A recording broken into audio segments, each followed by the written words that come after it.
एक छोटी सी कहानी से मैं अपनी बात को शुरू करना चाहूँगा। एक राजधानी में एक संध्या बहुत स्वागत की तैयारियां हो रही थी। सारा नगर दीपों से सजाया गया था।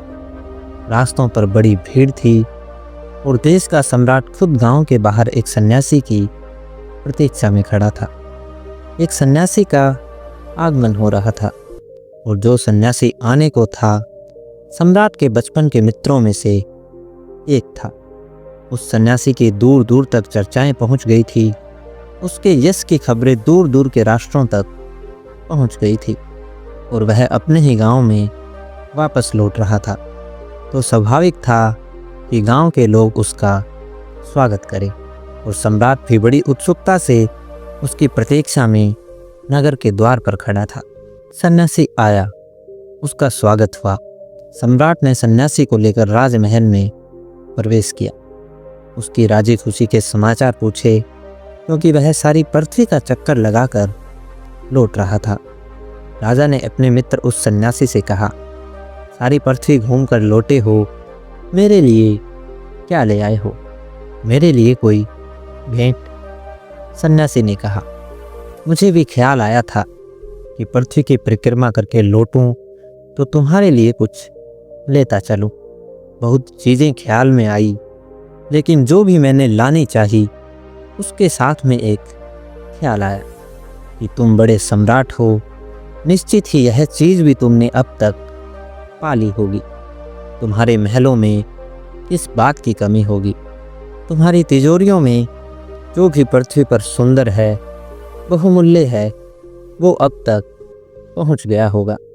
और मैं हूँ गरीब फकीर, नग्न फकीर। मैं तुम्हें क्या लाकर दे सकता था? बहुत खोजा, लेकिन जो भी खोजता था यही ख्याल आता था कि यह तुम्हारे पास होगा, और जो तुम्हारे पास होगा उसे दोबारा ले जाने का कोई अर्थ नहीं था। फिर भी एक चीज़ मैं ले आया और मैं सोचता हूँ कि वह चीज़ तुम्हारे पास नहीं होगी।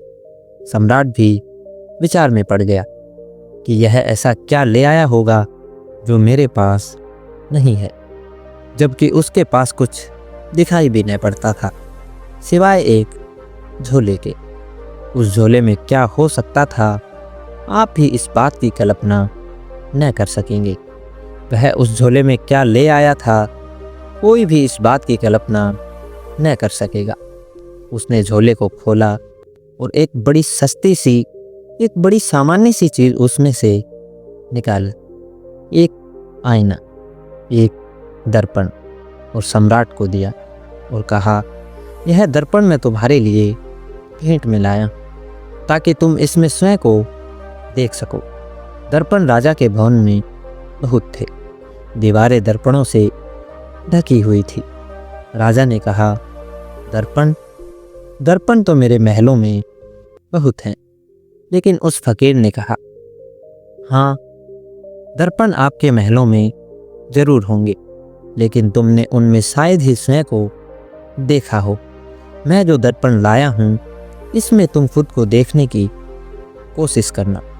जमीन पर बहुत ही कम लोग हैं जो खुद को देखने में समर्थ हो पाते हैं, और वह व्यक्ति जो स्वयं को नहीं देख पाता, वह चाहे सारी पृथ्वी को देख डाले तो भी मानना कि वह अंधा था। उसके पास आंखें न थी, क्योंकि जो आंखें स्वयं को देखने में समर्थ न हो पाए वे आंखें ही नहीं। यह बड़ी अजीब सी बात उस फकीर ने उस राजा को कही थी। इस कहानी के जरिए मैं अपनी बात को इसलिए शुरू करना चाहता था कि मैं भी आपको एक छोटा सा दर्पण दे सकूं। मैं भी आपको एक छोटा सा दर्पण भेंट कर सकूं, जिसमें आप अपने को देख सकें। जीवन का अर्थ और आनंद, जीवन का अभिप्राय और जीवन का सत्य केवल उन लोगों को ही उपलब्ध हो पाता है जो स्वयं को देखने में समर्थ हो जाते हैं। लेकिन हमारी आंखें बाहर देखती है, भीतर नहीं, और हमारे कान भी बाहर सुनते हैं, भीतर नहीं, और हमारे हाथ बाहर स्पर्श करते हैं, भीतर नहीं। हमारी सारी दौड़ हमारे सारे प्रयत्न, हमारे सारे प्रयास, हमारे जीवन भर का श्रम कुछ ऐसी संपदा को जुटाने में व्यर्थ हो जाता है जो संपदा भी अंततः हमसे छीन ली जाती है। लेकिन और एक संपत्ति है, एक और संपदा है जो स्वयं को जानने और पहचानने से उपलब्ध होती है। जो उस संपदा को पा लेता है उसे न केवल जीवन का अर्थ और सत्य मिल जाता है, बल्कि उसे ही जीवन भी मिल पाता है। क्योंकि उस सत्य को जाने बिना हम जो भी जानते हैं वह सब मृत्यु में समा जाने को है और सब कुछ समाप्त हो जाने को है। उस सत्य को जो मनुष्य की आत्मा है उसे जाने बिना हम जीते नहीं, बल्कि धीरे धीरे मरते हैं और इस धीरे धीरे मरने के क्रम को ही जीवन समझकर भूल कर बैठते हैं। जिसे हम जीवन जानते हैं वह तो ग्रेजुअल डेथ है, कर्मिक मरते जाने के अतिरिक्त और कुछ भी नहीं। बच्चा जिस दिन पैदा होता है उसी दिन से मरने की क्रिया शुरू हो जाती है और अंत में जिसे हम मृत्यु कहते हैं वह कोई आकस्मिक घटना नहीं है, बल्कि जन्म के दिन जो प्रक्रिया शुरू हुई थी उसी की समाप्ति है। रोज हम मर रहे हैं, प्रति क्षण प्रति पल।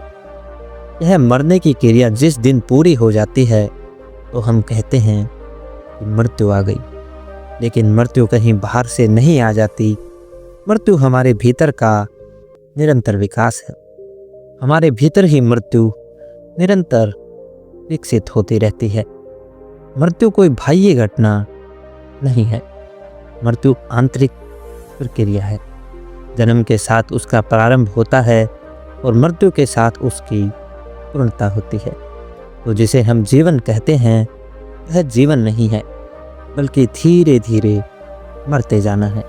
निश्चित ही यह जो कर्मिक मृत्यु है, इस कर्मिक मृत्यु में न तो आनंद हो सकता है, न शांति हो सकती है और न ही सौंदर्य हो सकता है।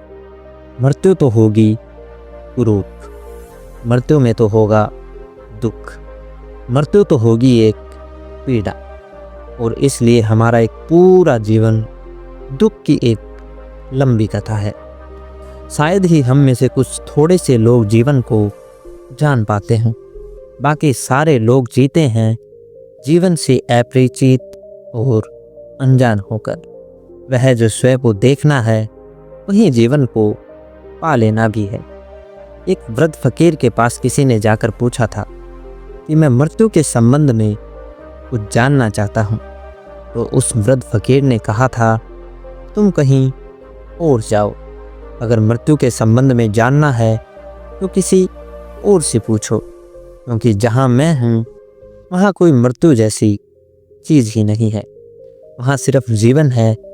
मैं जीवन के संबंध में तो जानता हूँ, किंतु मृत्यु के संबंध में मुझे कुछ भी पता नहीं है। लेकिन हमसे अगर कोई पूछे कि जीवन क्या है, तो शायद हमें उल्टी बात कहनी पड़े। हमें कहना पड़े कि जीवन अगर जानना है तो कहीं और पूछो। हम तो मृत्यु के सिवाय और कुछ भी नहीं जानते। हम तो मरना जानते हैं। जीवन से हमारा क्या संबंध, जीवन से हमारी क्या पहचान, जीवन से हमारा क्या नाता। और जिनका जीवन से भी नाता नहीं है वे भी अगर परमात्मा को जानने चले हों तो गलती में हैं, और जिनका जीवन से भी नाता नहीं है वे भी अगर मोक्ष के संबंध में चिंतन करते हैं तो पागल हैं। जीवन को जो जान लेता है वह परमात्मा को भी जान लेता है, क्योंकि जीवन की समग्रता के अतिरिक्त परमात्मा और कुछ भी नहीं है। और जो जीवन को जान लेता है वह मोक्ष को भी जान लेता है, क्योंकि जहाँ मृत्यु नहीं है वहीं मोक्ष है। मैं फिर इसे एक बार दोहराना चाहूँगा, जो जीवन को जान लेता है वह परमात्मा को भी जान लेता है, क्योंकि परमात्मा जीवन की परिपूर्णता के सिवाय और कुछ भी नहीं है। जीवन की समग्रता ही परमात्मा है। और जो जीवन को जान लेता है वह मोक्ष को भी जान लेता है, क्योंकि जहाँ मृत्यु नहीं है वहाँ मुक्ति है। मृत्यु के अतिरिक्त और कोई बंधन नहीं है। मृत्यु के अतिरिक्त और कोई स्वतंत्रता नहीं है। मृत्यु के अतिरिक्त और कोई दुख, कोई अंधकार नहीं है। लेकिन हम जिसे जीवन समझते हैं वह मृत्यु है। एक मुसलमान फकीर का मुझे स्मरण आता है। अभी तो वह एक बहुत बड़े राज्य का सम्राट हुआ करता था। एक रात अपने बिस्तर पर सोया था, करवटें बदल रहा था, जैसा कि सभी सम्राट बदलते हैं और सो नहीं पाते। तभी उसे ऐसा प्रतीत हुआ कि ऊपर छप्पर पर कोई चल रहा है।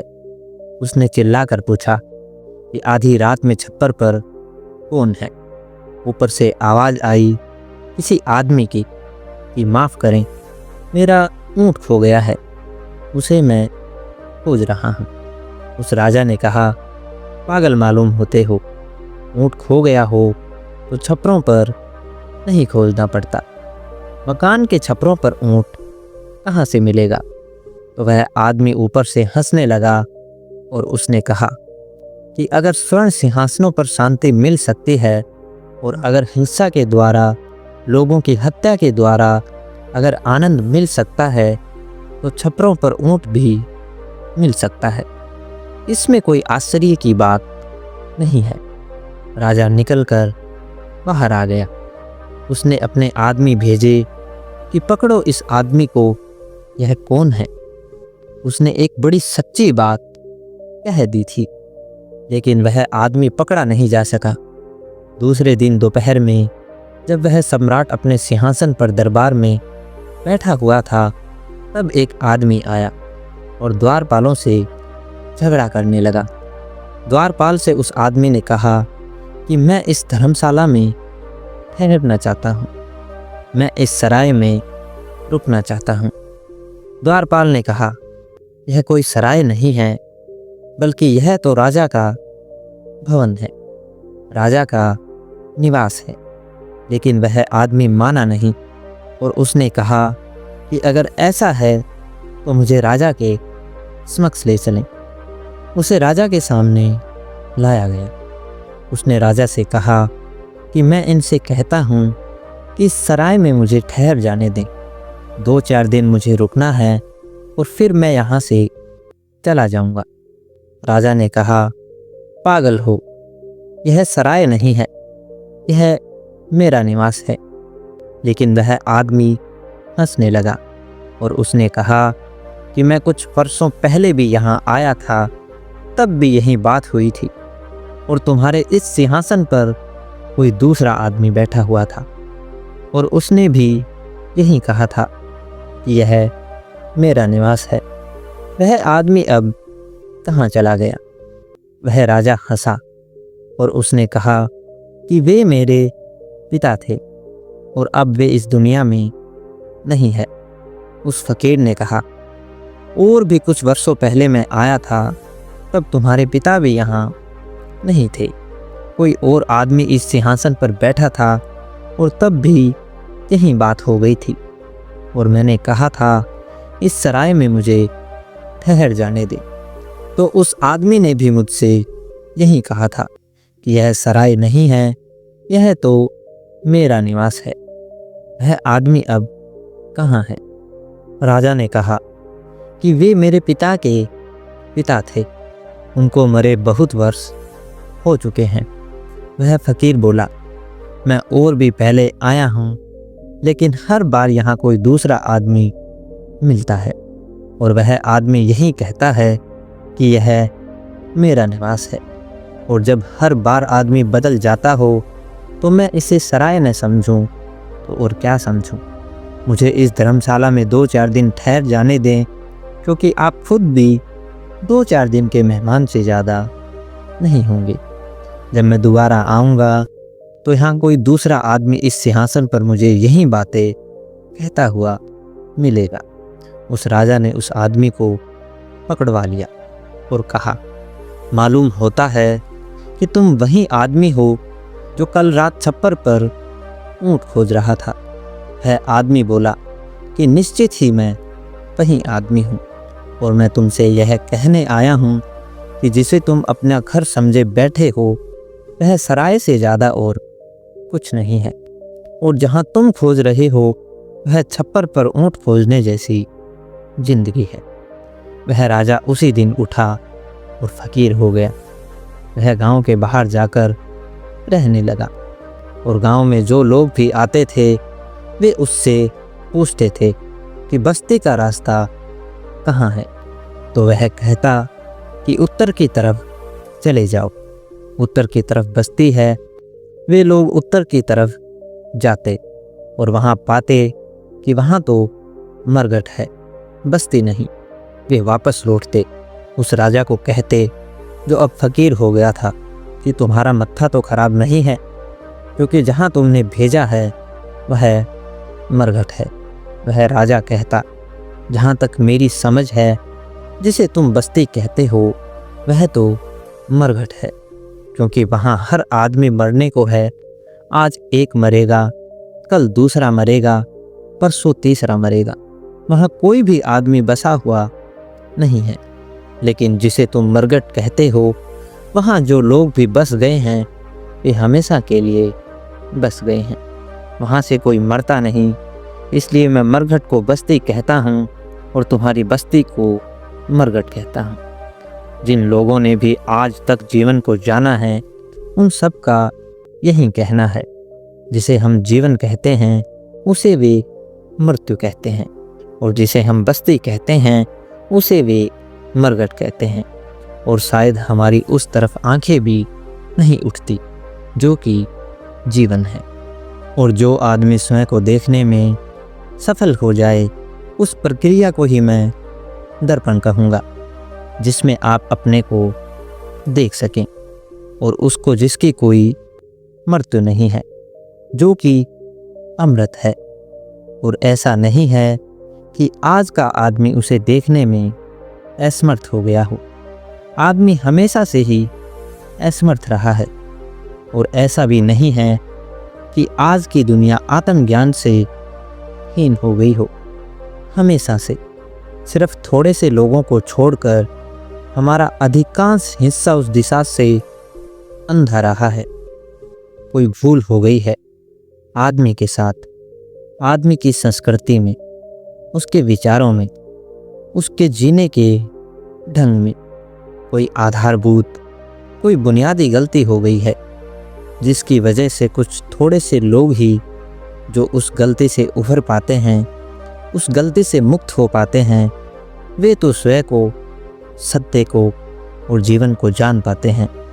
परंतु से सारे लोग केवल आशाओं में जीते हैं।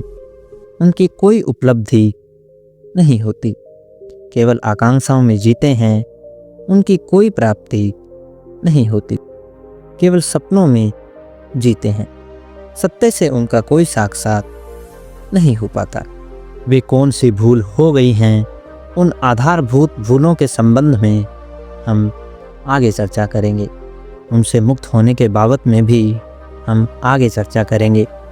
बाद में शायद आप थोड़े से विचार में भी पड़ जाएं, क्योंकि जिन बातों को मैं भूल समझता हूँ हो सकता है उन्हीं बातों को आप धर्म समझते रहे हों। लेकिन मैं चाहता हूँ कि आप सोच विचार में पड़ जाएं, क्योंकि जो व्यक्ति विचार में पड़ जाता है उसके लिए आज नहीं तो कल रास्ता मिल ही जाता है। लेकिन जो निश्चिंत अंधा बना बैठा रहता है उसके लिए कोई मार्ग नहीं है। मनुष्य के मन को निर्माण करने वाली बातों में जो सबसे बड़ी बुनियादी भूल हो गई है, जिसकी वजह से आप अपनी तरफ आंख भी नहीं उठा पाते, और वे लोग जो निरंतर कहते हैं अपने को जानो, आत्मा को जानो, और इस तरह की बातें कहते हैं, वे लोग भी उसी भूल को दोहराते हैं। और इसलिए बातचीत तो हो पाती है परंतु कोई अपने को जान नहीं पाता। आज की चर्चा में इतना ही। आपने मेरी बातों को इतने गौर और ध्यान से सुना, उसके लिए मैं बहुत बहुत अनुग्रहित हूँ। अंत में आपके भीतर बैठे परमात्मा को मेरा प्रणाम। कृपया मेरा प्रणाम स्वीकार करें।